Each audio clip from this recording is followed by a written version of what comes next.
1388 number حدیث پاک ہے، حضرت عائشہ صدیقہ رضی اللہ تعالی عنہا راویہ ہیں، کہتی ہیں کہ ایک مرد نے نبی کریم صلی اللہ علیہ وسلم سے عرض کی کہ بے شک میری ماں اچانک فوت ہو گئی، اور میرا اس کے متعلق گمان ہے کہ اگر وہ بات کرتی تو کچھ صدقہ کرتی، پس کیا اس کو اجر ملے گا اگر میں اس کی طرف سے صدقہ کر دوں؟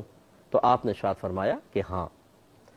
تو ذرا ہمارے بھائی بہن ذرا غور سے سنیں، خصوصاً جو بخاری کی حدیثوں کو بہت زیادہ فوقیت دیتے ہیں وہ بھی ذرا غور سے سنیں کہ اس میں ایصال ثواب کا بہترین ثبوت ہے۔ یہ جو کہا جاتا ہے کہ جی زندوں کے عمل کا مردوں کو فائدہ نہیں پہنچتا، وہ جو مر گیا بس وہ اپنے اعمال کے ساتھ گیا، زندے کے عمل سے کیسے فائدہ پہنچے گا؟ یہ آپ زیادہ جانتے ہیں کہ اللہ کے نبی زیادہ جانتے ہیں؟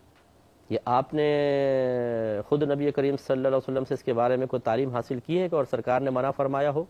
اگر نہیں تو پھر آئیے اس حدیث کو غور سے دیکھیں۔ پہلی بات تو یہ کہ صحابہ کا آ کر کویسچن کرنا یہ بات ثابت کرتا ہے کہ انہوں نے اس مسئلے کو واضح طور پہ سرکار سے پوچھا، کیونکہ ان کے دل میں بھی ایک ڈاؤٹ تھا، ایک شبہ تھا، یا ایک کلیئرنس نہیں تھی کہ عمل میں کروں اور ثواب میری والدہ کو پہنچ جائے، کیا ایسا ہو سکتا ہے؟ رحمت کونین صلی اللہ علیہ وسلم نے واضح طور پہ فرمایا کہ بالکل ہو سکتا ہے۔ تو لہٰذا یہی جو مسلمانوں کی ایک میجورٹی ہے کہ وہ ایصال ثواب کا اہتمام کرتی ہے، اس کی دلیل اسی طرح کی حدیثیں ہیں، اور میں مزید بھی حدیثیں آپ کو عرض کر دیتا ہوں۔ تو یہاں آپ کچھ حدیثیں ذرا ایصال ثواب کے بارے میں سماعت فرما لیں۔ ایک حدیث تو ابھی آئی کہ صحابی نے عرض کیا رسول اللہ میں صدقہ کروں ثواب والدہ کو پہنچے گا؟ تو یہ بار بار میں جملہ کہتا ہوں، سب بھائی بہن غور سے سنیں کہ زندوں کے اعمال کا بدلہ اللہ تعالیٰ مردوں کو دیتا ہے۔ یہ غلط خیال ہے کہ جو مر گیا بس اس کا اعمال ختم، اب اسے کوئی فائدہ نہیں ہوگا زندوں کے اعمال سے۔ کیوں نہیں ہوگا بھائی؟ بالکل ہوگا۔ شاید آپ کے مردے کو نہ ہو، آپ اگر نہ کرنا چاہیں نہ کریں، لیکن دیگر مسلمانوں کو منع نہ کریں جو اپنے طرز عمل سے اپنے ماں باپ، اپنے بھائی بہن، اپنے ماموں چچا، پھپھی تایا اور دیگر رشتہ داروں کے لیے راحت کا سامان کر رہے ہوں، درجات کی بلندی کا سامان کر رہے ہوں، عذابات قبر کے دور ہونے، قبر میں جنت کی نعمتوں کے حصول کا سامان کر رہے ہوں، انہیں کم از کم نہ روکے، وہ بالکل جائز کر رہے ہیں۔ مزید دلیل دیکھیے، حضرت ابن عباس رضی اللہ تعالیٰ عنہ بیان کرتے ہیں کہ حضرت سعد بن عبادہ رضی اللہ تعالیٰ عنہ کی والدہ کا انتقال ہوا، وہ اس وقت وہاں موجود نہیں تھے۔ پھر وہ نبی کریم صلی اللہ علیہ وسلم کے پاس آئے اور عرض کیا صلی اللہ صلی اللہ علیہ وسلم میری والدہ کا انتقال ہو گیا اور میں اس وقت موجود نہیں تھا، اگر میں ان کی طرف سے کچھ صدقہ کر لوں تو کیا ان کو اس سے نفع پہنچے گا؟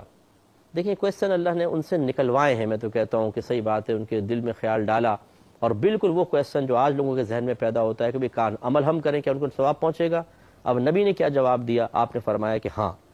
انہوں نے کہا پس بے شک میں آپ کو گواہ بناتا ہوں کہ میرا مغراف نام کا کھجوروں کا باغ ان پر صدقہ ہے، یعنی وہ غریبوں کو دے دیں گے، غریب کھاتے رہیں گے، اور جب تک کھاتے رہیں گے ثواب میری والدہ کو ملتا رہے گا۔ یہ ان کی نیت تھی، اور یہ صحیح بخاری کی روایت ہے، صحیح مسلم، سنن ابی داؤد، سنن نسائی، سنن ابن ماجہ۔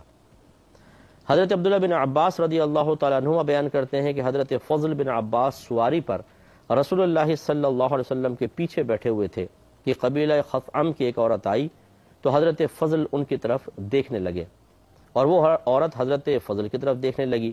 نبی کریم صلی اللہ علیہ وسلم نے ان کے چہرے کو حضرت فضل کے دوسری طرف کیا۔ اس عورت نے کہا یا رسول اللہ، اللہ تبارک و تعالیٰ نے اپنے بندوں پر حج کرنا فرض قرار دیا ہے، اور میرے والد بہت بوڑھے ہیں، وہ سواری پر بیٹھ نہیں سکتے، کیا میں ان کی طرف سے حج کر لوں؟ تو آپ نے ارشاد فرمایا کہ ہاں، اور یہ حجۃ الوداع کا موقع تھا۔ یہ بھی مسلم کی روایت ہے۔ اب اس میں تو گویا کہ ان کے والد صاحب حیات تھے، لیکن کہنے کا مطلب یہ ہے کہ خود شریعت نے تصور دیا ہے کہ زندے ایک شخص کے عمل کا فائدہ دوسرے کو پہنچتا ہے۔ تیسرا، حضرت ابن عباس رضی اللہ تعالیٰ عنہ بیان کرتے ہیں کہ ایک عورت نبی کریم صلی اللہ علیہ وسلم کے پاس آئی اور اس نے عرض کی کہ میری ماں نے حج کرنے کی نظر مانی تھی، منت مان لی تھی، پھر وہ حج کرنے سے پہلے فوت ہو گئی، تو میں اس کی طرف سے حج کر لوں؟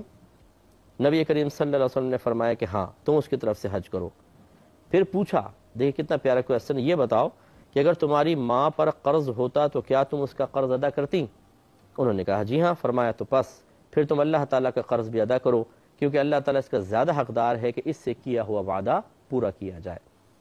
تو لہٰذا جب وہ مسلمان فوت ہوئی ہیں ان کی یعنی ایک عورت مسلمان مری ہے تو اس کو گویا کہ اس نے کلمہ پڑھ کے اللہ سے وعدہ کر لیا کہ میں تیری اطاعت کروں گی اور فرض کردہ چیزوں کو پورا کروں گی، تو ان کے وعدے کو پورا کیا جائے۔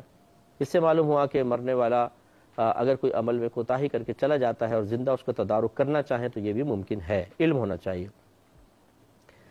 صحیح مسلم کی روایت ہے کہ حضرت عائشہ صدیقہ رضی اللہ تعالیٰ عنہ بیان کرتی ہیں کہ رسول اللہ صلی اللہ علیہ وسلم نے ایک سینگ والے مینڈھے کو لانے کا حکم دیا، وہ مینڈھا لایا گیا تاکہ آپ اس کی قربانی کریں۔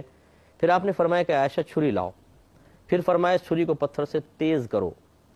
انہوں نے اس چھری کی دھار کو تیز کیا، پھر آپ علیہ السلام نے اس چھری کو پکڑ کر اس مینڈھے کو گرایا، پھر اس کو ذبح کرنے لگے، پھر یہ دعا کی، بسم اللہ، اے اللہ اس کو محمد، آل محمد اور امت محمد کی طرف سے قبول فرما، پھر اس کو قربان کر دیا۔ تو اب یہاں پر علماء فرماتے ہیں کہ دو اس کی صورتیں، دو تعویلات ہو سکتی ہیں۔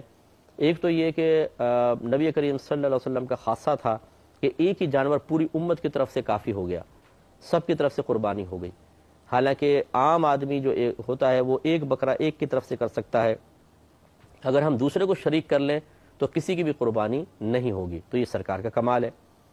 اور یا پھر یہ مراد ہے کہ قربانی تو سرکار نے اپنی طرف سے کی تھی لیکن اس کا ثواب تمام لوگوں تک پہنچ جائے، اور علماء نے چونکہ اس کو ایصال ثواب کی دلیل کے طور پہ لکھا ہے، لہذا یہی والی تعبیر زیادہ مناسب ہے کہ ہم یوں کہیں کہ مینڈھا تو سرکار نے اپنی طرف سے کیا تھا لیکن نیت یہ ظاہر فرما رہے ہیں کہ اللہ تعالیٰ اس کا ثواب مجھے بھی ملے، میری اولاد کو ملے اور پوری امت تک پہنچ جائے۔ تو اور بہت ساری اس میں روایات ہیں، بہرحال تو میں اسی پر اکتفا کرتا ہوں، تو کوشش کیجئے کہ اپنے مردوں کے لیے ایصال ثواب کا اہتمام کریں۔ آج کل ہمارے موجودہ دور میں بہت سارے اس کے طریقے ہیں، کچھ بزرگوں کے لیے ہم کرتے ہیں ایصال ثواب کا اہتمام ہوتا ہے اور کچھ عام لوگوں کے لیے ہوتا ہے۔ جو بزرگوں کے لیے ہے اس میں ایک تو سالانہ عرس ہوتا ہے۔ عرس کا مطلب یہ ہوتا ہے کہ جہاں پر بزرگ مدفون ہے وہاں کچھ لوگ جمع ہو جائیں اور وہاں پر اللہ تبارک و تعالیٰ کا ذکر کریں، قرآن مجید وغیرہ پڑھیں اور ان کا اس کا ثواب ان کو بخش دیں اور پھر وہ چلے جائیں۔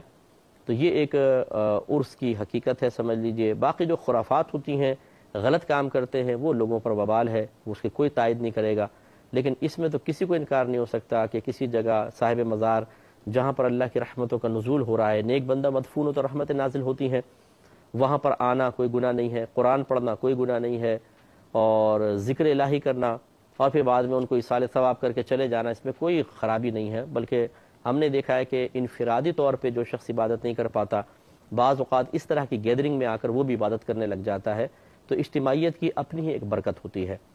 تو خلاصہ کلام یہ ہے کہ اگر عرس کرنا چاہیں تو اس طریقے سے کر سکتے ہیں۔ اب اس میں کھانا وغیرہ بھی ہوتا ہے کہ کھانا پکا کے غریبوں میں تقسیم کیا جاتا ہے، اور اس کو ادباً نظر یا نیاز سے تعبیر کرتے ہیں۔ بعض لوگ کہتے ہیں جی نیاز کھانا حرام ہے، بھئی دلیل کیا ہے آپ کے پاس؟ وہ کہتے ہیں کہ دیکھیں اللہ نے فرمایا قرآن عظیم میں کہ وما اہل بہ لغیر اللہ، کہ وہ چیز بھی تم پر حرام ہے جس پر غیر اللہ کا نام پکارا گیا ہو۔ ہم یہ کہتے ہیں کہ یہاں پر ما آیا ہے، وما وما وما اہل بہ لغیر اللہ، اور وہ بھی حرام ہے کہ جس پر غیر اللہ کا نام پکارا گیا ہو۔ یہاں ما سے مراد کیا ہے؟ تو اکثر مفسرین نے فرمایا کہ ما سے مراد جانور ہے، ذبیحہ ہے، جس پر بوقت ذبح غیر اللہ کا نام پکارا گیا ہو۔ جیسے کفار زمانہ رسول جو تھے وہ اسی طرح کرتے تھے کہ جانور کو لٹایا اور کہتے تھے لات کے نام پر اور گلا کاٹ دیا، عزا کے نام پر، منات کے نام پر۔ تو یہ چونکہ بوقت ذبح غیر اللہ کا نام لیا ہے، یہ جانور مردار تھا، اس سے منع کیا گیا۔ یہاں پہ صرف یہ مراد ہے، یہ نہیں کہ جس بھی چیز پر غیر اللہ کا نام لیا جائے وہ حرام ہو جائے۔ اب میں پوچھوں یہ کون سی کتاب ہے؟ آپ کہیں گے بخاری۔ اب دیکھیں اس کتاب پر غیر اللہ کا نام لیا، بخاری کو اللہ کا نام تو نہیں ہے، تو کیا یہ حرام ہو گئی؟ قربانی کا جانور کھڑا ہو، پوچھیں یہ کس کا ہے؟ کہا جی چودھری اکرم صاحب کا، تو اللہ کا نام تو نہ لیا، تو کیا یہ قربانی کا جانور حرام ہو گیا؟ یہ ایک غلط فہمی ہے۔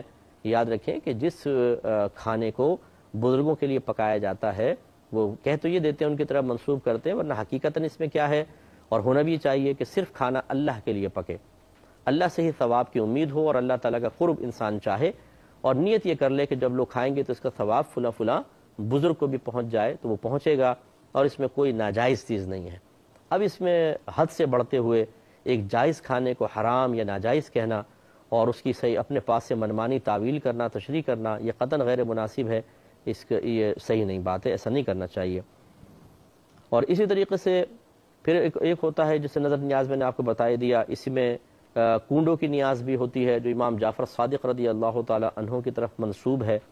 اس میں ضروری نہیں ہے کہ مٹی کے کنڈوں میں بنایا جائے اور مخصوص قسم کا کھانا بنایا جائے، شریعت ان قیودات کو لازم نہیں کرتی ہے۔ آپ چاہے مٹی کے کنڈوں میں کھانا کھلائیں یا ویسے چینی کے پلیٹیں استعمال کر لیں اور ایک کمرے میں کھائیں چاہے 2 کمروں میں کھائیں، کوئی مخصوص کھانا نہ بنائیں، کوئی منع نہیں ہے، بلکہ اس قسم کی زیادتیاں لگانا یہ غلط ہوتا ہے۔ اسی طریقے سے 11ویں شریف ہوتی ہے، یہ سیدنا شیخ عبد القادر جیلانی رضی اللہ تعالی عنہ کی طرف منسوب کی گئی ہے کہ ہر مہینے کی 11 تاریخ یا ربیع الثانی کی 11 تاریخ کو آپ کے اصالِ ثواب کے لیے کھانا کھلایا جاتا ہے، اور اچھے قصد و ارادے کے ساتھ، تو اس میں بھی کوئی حرج نہیں ہے۔ اس پہ کلام کریں گے، مزید سلسلے کو آگے بڑھائیں گے نیکسٹ پروگرام میں۔ وآخر دعوانا ان الحمد للہ رب العالمین۔